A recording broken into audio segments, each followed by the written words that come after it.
Hello everyone, my name is Mona and this is my Capstone 1 project on MRI and Alzheimer's. So the content of this presentation include a brief background, data collection, information on the problem, and then for working with the data cleaning, data analysis and visualization, and then insight and conclusions. So what is Alzheimer's? From the Alzheimer's Association definitions, Alzheimer's disease is a type of dementia that affects memory, thinking, and behavior. Symptoms eventually grow severe enough to interfere with daily tasks. Dementia is a general term for memory loss and other cognitive abilities serious enough to interfere with daily life. Alzheimer's disease accounts for 60 to 80% of dementia cases. Alzheimer's is not a normal part of aging. The greatest known risk factor is increasing age, and the majority of people with Alzheimer's are 65 and older. Alzheimer's disease is considered to be younger onset Alzheimer's if it affects a person under 65. I also added the link here to the Alzheimer's Association in case you wanted to find out more. So the dataset I used was MRI and Alzheimer's from Kaggle, linked here. On this page there was two datasets available. I used the longitudinal MRI data, and these were the metrics available for that dataset. I will highlight just the ones I used. So subject ID, so this is the unique number for each participant in the study. Group, which is the category of the person, so they were categorized based on demented, non-demented, or converted. Gender, age, education, and the MMSE score, which stands for Mini Mental State Examination. So this is a test to check for cognitive problems. And then the normalized whole brain volume, NWBV. So this is the brain total volume adjusted for skull size. So a higher NWBV is indicative of better brain health. So my hypothesis was that that higher education and gender do not correlate with better MMSE scores. So this project aimed to analyze how education, gender, and age impact MMSE scores and brain volume. And I used the data set mentioned in the previous slide to gain insight into this. So really the goal is to identify patterns and relationships between these variables to understand their effect on cognitive function. So I did this by cleaning and processing the data using Google Colab. I've linked my notebook here, and then exploring the trends with Python's pandas library and visualizing them using Bokeh. Statistical methods were applied to test the relationship between education, gender, age, MMSE, and NWBV, with clear insight presented through analysis and visualization. I also threw in a note here that the limitations of this analysis include potential biases, limited statistical testing, and the need for more trials with a larger data set, making these findings exploratory rather than conclusive. So my conclusions here are just based on my analysis. However, further statistical testing is required to confirm majority of this. So I started off by cleaning the data, and I did this by importing pandas as PD and then loading the CSV file into a data frame. I also removed any missing data from the columns of interest, so any missing numbers, I populated them with NaN. I also cleaned up the male and female columns, the gender column, and I just made sure that the rows didn't have any spaces and that all of the letters were uppercase and not lowercase. And then I defined a new data frame cleaned, and I dropped all the missing values from the columns of interest. And then finally, I also grouped. I used group by to group the data by subject ID. And this is just so that I can get information on the subjects for initial visualization. And then I printed the data frame, and you can see here there's 150 rows, and there's 150 subjects. So next I plotted the age distribution. So I did this by importing the required libraries, including Bokeh and the hover tool. I defined the variable age count, then I called value count on age, and I sorted the values. Then I created the shell for the figure, and I did this using the figure function with age as the x-axis and total occurrence on the y-axis. Then I plotted the figure, I inserted a hover tool with age at X and total occurrence at Y. I also included, I also formatted the title, so I centered the title and I increased the font size to 20. And then finally, I displayed the plot and printed the stats. So I used the min, max, mean, and index function to get the min, max, average, and the highest occurrence. So here you can see that the min age is 60, the max age is 96, highest occurrence is 73, and average age is 78. So, 75. So what this means is that the average age is 75, but the most common age is 73. So there's more 73-year-olds in the study than other ages. So next I plotted the gender distribution. So not shown here is the code for the gender distribution, but basically I just want to show here that about 60% of the subjects are female and about 40% are male. So not an even split, but pretty good. And then I also plotted the education group by gender, so as a stacked bar chart here. And here I just wanted to show the ratio of male to female in each education group. I'm not going to go over the code in detail, but I just want to go over how I defined the education groups. So I said that anyone with education of less than 13 years here is considered low education. Anyone with 13 to 16 years is defined as mid-education, and then anyone with over 16 years is high education. So basically this means that anyone with a high school diploma or lower is in the low education bucket.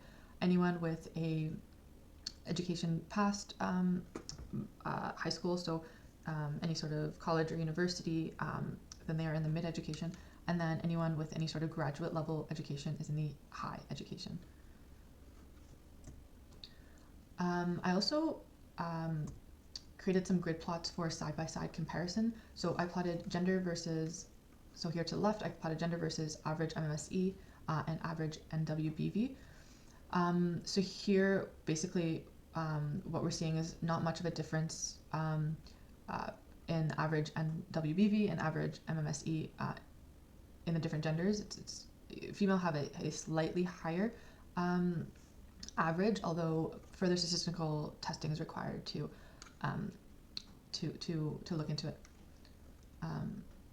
Then I also plotted education group versus average MMSE and average NWBV. So kind of similarly here, not a significant difference in average NWBV across the education groups, but it does look like there is a slight increase in average MMSE as education increases. So the higher education has the highest MMSE average.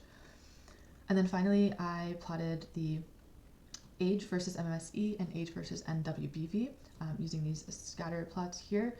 So what it looks like is that there isn't much of a correlation between age and MMSE. So we're seeing that high MMSE is represented across all the ages. So it's kind of a linear relationship here. And then for the NWBV value, however, there is more of a correlation here. So with increased age, we are seeing decreased NWBV scores. I also plotted the MMSE versus NWBV by education group, and I threw in some trend lines for better visualization. So what is kind of important here is that the high education group, which is in green, the trend line is fairly linear. So what this is saying is that low NWBV does not affect MMSE scores for this group as much as it does for the mid and low groups, because you can see a little bit more of a slope in those groups. And then some more plots here, but I plotted MMSE by age and diagnostic group, and NWBV by age and diagnostic group on the top here. So the diagnostic groups are the demented, non-demented, and then the converted. So what's important here is that for the average MMSE, you can clearly see that the demented group has a lower average, and then the non-demented has a higher average with the converted kind of in between.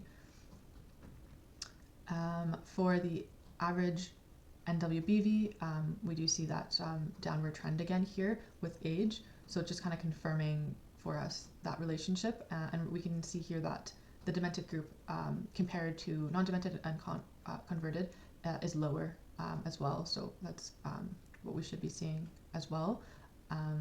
So just confirming that there. And then this plot here kind of just shows what age is most represented. So it looks like that, you know, between 70, maybe 80 is that has the highest counts. These are the most represented groups, and they are in the demented and non-demented. So we have more data on that age group in that diagnostic group. And finally, insight and conclusions. So higher education is linked to better cognitive performance, MMSE, but not necessarily to brain volume and WBV. So that's shown in this top plot here. So we see that the average NWBV remains consistent across the education groups, whereas the average MMSE, we do see a slight upwards trend with higher education having a higher average MMSE. Second point here, higher NWBV is associated with higher MMSE. So I kind of showed this with this triangle here. So higher NWBV is associated with higher MMSE. So we don't really see any high NWBV and low MMSE scores. So there's that correlation there. So MMSE scores are dependent on NWBV because higher brain volume is consistently associated with higher cognitive function, MMSE. The high education group, MMSE scores were elevated even in the presence of low NWBV. So we saw that in the trend line here, the green trend line for the high education. So it seems that this line remains consistent, whereas the low and medium education group, there's more of a trend there with NWBV being lower when MMSE is lower. So what this suggests is that education may help preserve cognitive function, MMSE, even when brain volume is low. For gender, so females look to have a slightly higher MMSE and NWBV score compared to men, though the differences are really small and may not be significant. But yeah, those are shown there. For age, age does not appear to correlate with MMSE, so MMSE scores remain consistent with age, and that's shown in this plot here. And then brain volume, NWBV, tends to decrease with age, so we saw that here with the downwards trend. And finally, so dementia groups, in these last two plots down here, we saw that the demented group has the lowest MMSE,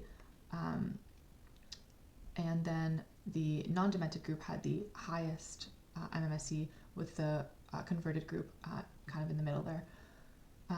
Yeah, and then the last plot here is just kind of showing that relationship with age, so the different diagnostic groups and age, and it just confirms that the average NWBV decreases with age, and the demented group being the lowest, having the lowest NWBV compared to the other groups.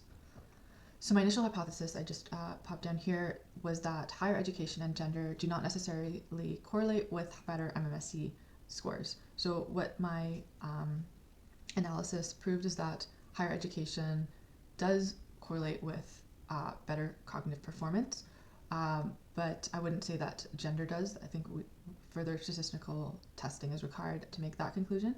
But yeah, so that is my presentation. Thank you for your attention, and yeah, have a great day.